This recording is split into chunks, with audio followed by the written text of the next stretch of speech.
ચાલો દોસ્તો, મારું નામ છે વિપુલ સોંદરવા। આજે આપણે જઈ રહ્યા છીએ વંથલી, જે જુનાગઢથી આશરે 15 કિલોમીટર થાય છે। તો ત્યાં જઈને આપણે મેઘામાના દર્શન કરીશું। તો ચાલો દોસ્તો, ત્યાં જઈને આપણે મળીએ।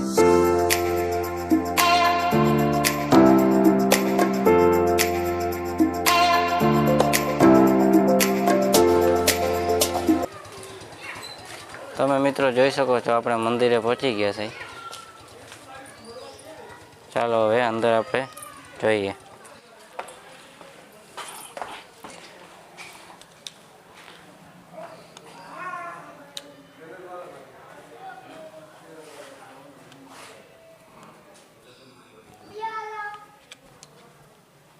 તમે મિત્રો જોઈ શકો છો, આપણે મંદિર છે અને અહીંયા આપણે મેઘામાનું મંદિર છે। તમે જોઈ શકો છો।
જે આ મંદિરનું નામ છે ભાણા વાવ।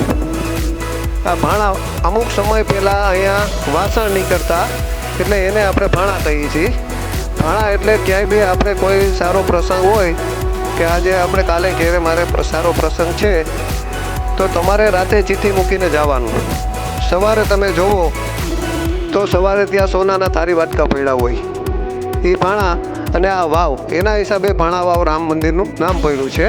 આ ઐતિહાસિક વાવ છે, જે આપણે જુનાગઢ અડીગળી વાવ નવઘણ કૂવો, જેણે ન જોયો હોય તે જીવતો મૂવો, એવી આ ઐતિહાસિક એક વાવ છે।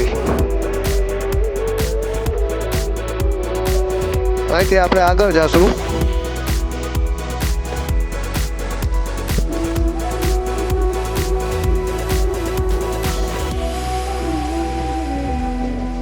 કે જે આ ભોયરું અત્યારે રાધે કૃષ્ણ ભગવાનનું મંદિર છે, આ ભોયરું અત્યારે જુનાગઢ જાય છે।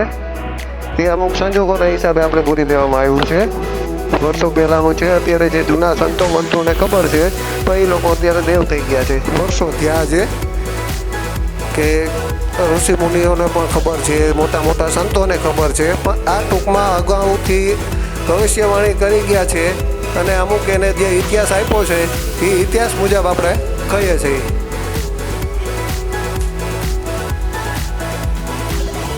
અને આગળ આપણે એક બીજા ભોયરાના દર્શન કરશું।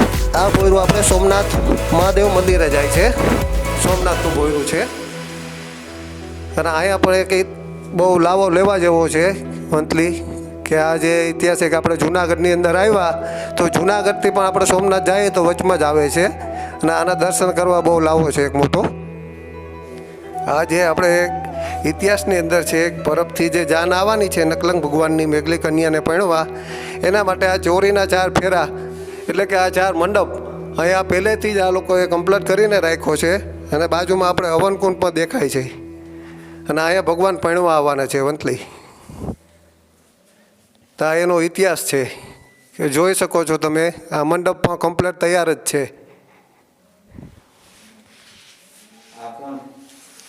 હવનકુંડ અને આ કયા માતાજી? આ છે રાંદલમાં।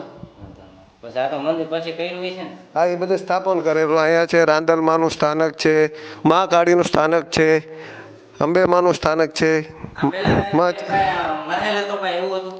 આમ નામ નથી. જો આ નકશી જે આ પ્રમાણે છે એ પ્રમાણે છે બધી નકશી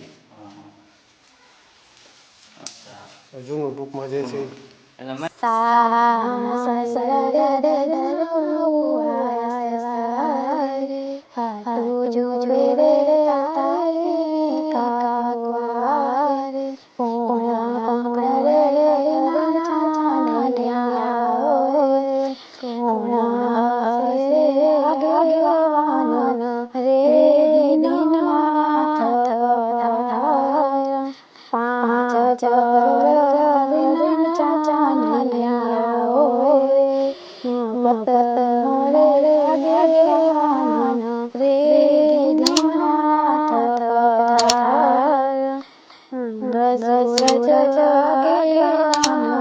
રે